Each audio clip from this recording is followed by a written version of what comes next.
पेट में बहुत छोटा है तो अपने पार्टनर से झगड़ने लग जाए। मैं भी बहुत रोती थी बैठ के।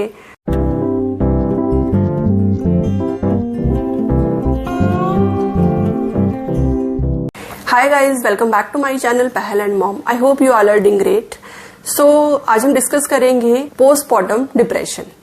सो मेडिकली ये टर्म जितना कॉमन माना जाता है, इसकी अवेयरनेस उतनी ही अवेलेबल नहीं है। लोगों को पता ही नहीं होता है कि पोस्टपार्टम डिप्रेशन नाम की भी कोई चीज होती है। ये पोस्टपार्टम डिप्रेशन भी न्यू मॉमीज को होता है। तो बेसिकली जो पोस्टपार्टम डिप्रेशन है वो न्यू मॉमीज को ही होता है। एंड कुछ लोगों को ये बहुत माइल्ड होता है, कुछ लोगों को मीडियम होता है और कुछ लोगों को बहुत सीवियर होता है।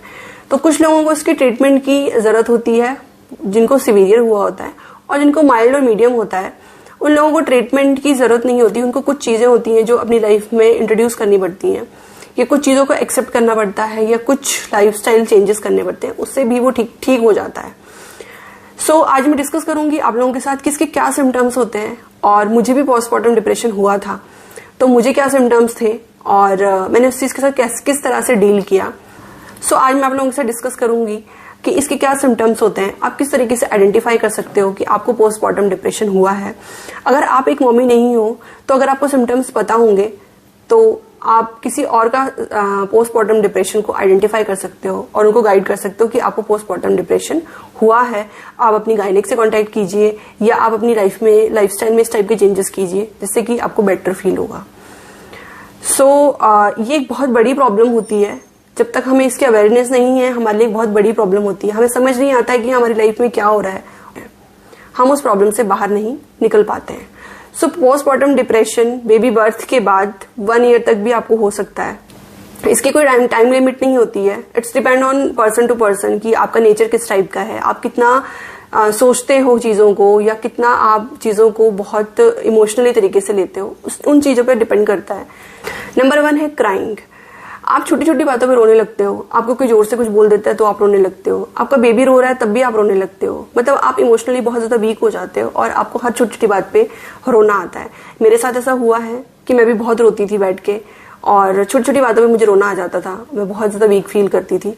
तो यस, क्राइंग जो है एक one of the major symptom of postpartum depression. Number 2 है सैडनेस। सैडनेस जो होती है, जैसे आपको किसी ने कुछ बोल दिया तो आप एकदम से सैड हो जाओगे, आपको बुरा लग जाएगा कि हाँ ऐसा क्यों बोला, या आपके बेबी को कुछ थोड़ी सी प्रॉब्लम होगी तब भी आप सैड हो गए कि मेरे बेबी के साथ ऐसा क्यों हुआ, या आपने कोई ऐसी बैड न्यूज सुन ली उससे भी आप बहुत सैड हो जाओगे कि ऐसा क्यों हो रहा है या ऐसा क्यों हुआ है। तो ये भी एक पोस्टपार्टम का साइन है। नेक्स्ट वन है not feeling bonded with your baby. आप अपने बेबी के साथ बॉन्ड फील नहीं कर पा रहे हो, उसके साथ कनेक्ट फील नहीं कर पा रहे हो। आपका बेबी बहुत छोटा है अभी और आपको ऐसा लगता है कि वो आपको प्यार नहीं करता है, या वो उस तरीके से रिस्पॉन्ड नहीं कर रहा है जिस तरीके से आप चाहते हो। तो ये सब भी पोस्टपार्टम डिप्रेशन के सिम्टम्स होते हैं। नेक्स्ट वन है lack of sleep. Lack of sleep में अगर आप प्रॉपर तरीके से सोओगे नहीं ना तो आपको और ज्यादा डिप्रेशन हो जाता है, और ड्यूरिंग द डिप्रेशन आपको बहुत कम नींद आती है। आपका बेबी आराम से सो रहा है तब भी आप नहीं सो पाते हो, तब भी आपके माइंड में कुछ ना कुछ चलता रहता है और आप सो नहीं पाते हो।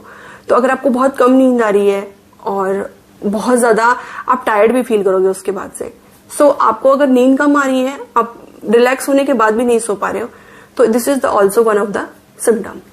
नेक्स्ट वन है मूड स्विंग्स।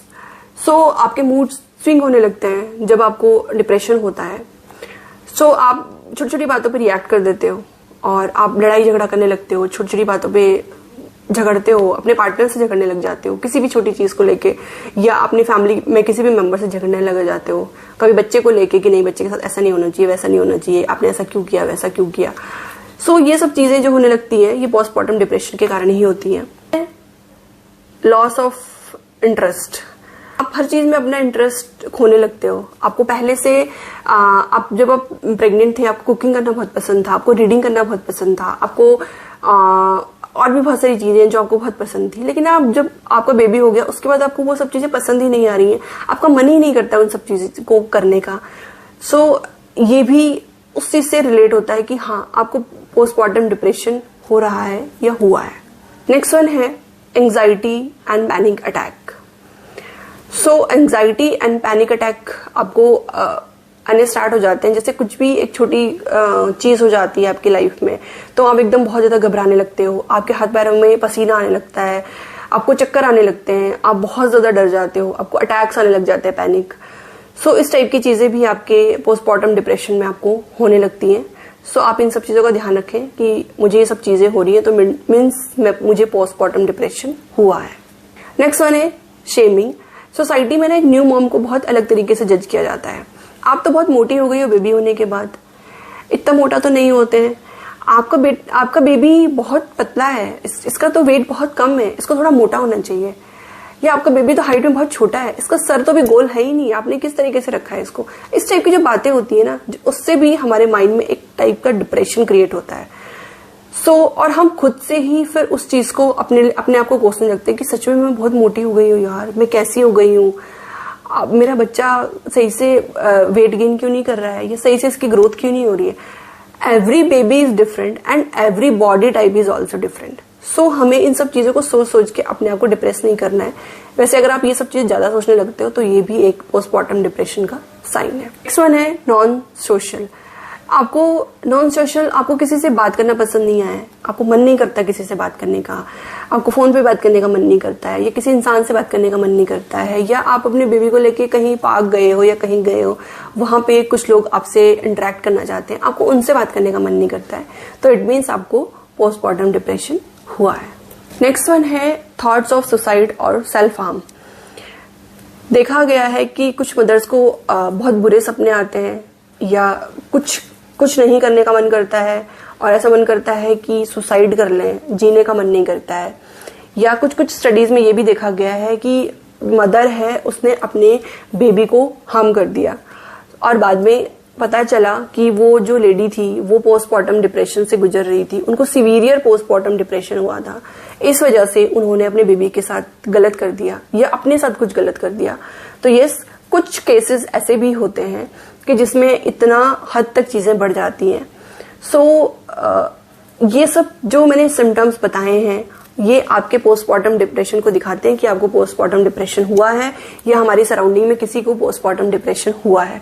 अगर आपको पोस्टमार्टम डिप्रेशन हुआ है तो अपनी गायनिक से कांटेक्ट कीजिए, उनसे बात कीजिए कि मुझे इस टाइप की फीलिंग्स आती हैं, या मुझे ये चीज अच्छी नहीं लगती है, मेरे साथ ऐसा हो रहा है, तो डेफिनेटली आपको गाइड करेंगी कि आपको क्या करना चाहिए और क्या नहीं करना चाहिए। तो इस चीज को किस तरीके से हैंडल करें, ये हम एक नेक्स्ट वीडियो में डिस्कस करेंगे। आई होप आपको मेरी ये जो टिप्स हैं ये पसंद आई होंगी, जो मैंने पोस्टमार्टम डिप्रेशन के बारे में बताया कि क्या सिम्टम्स है, ये आपको समझ आए होंगे और पसंद आए होंगे। So I hope you like the video, and if you like the video please do like, share and subscribe to my channel. Thank you so much। मिलते हैं नेक्स्ट वीडियो में, तब तक के लिए टेक केयर, बाय बाय।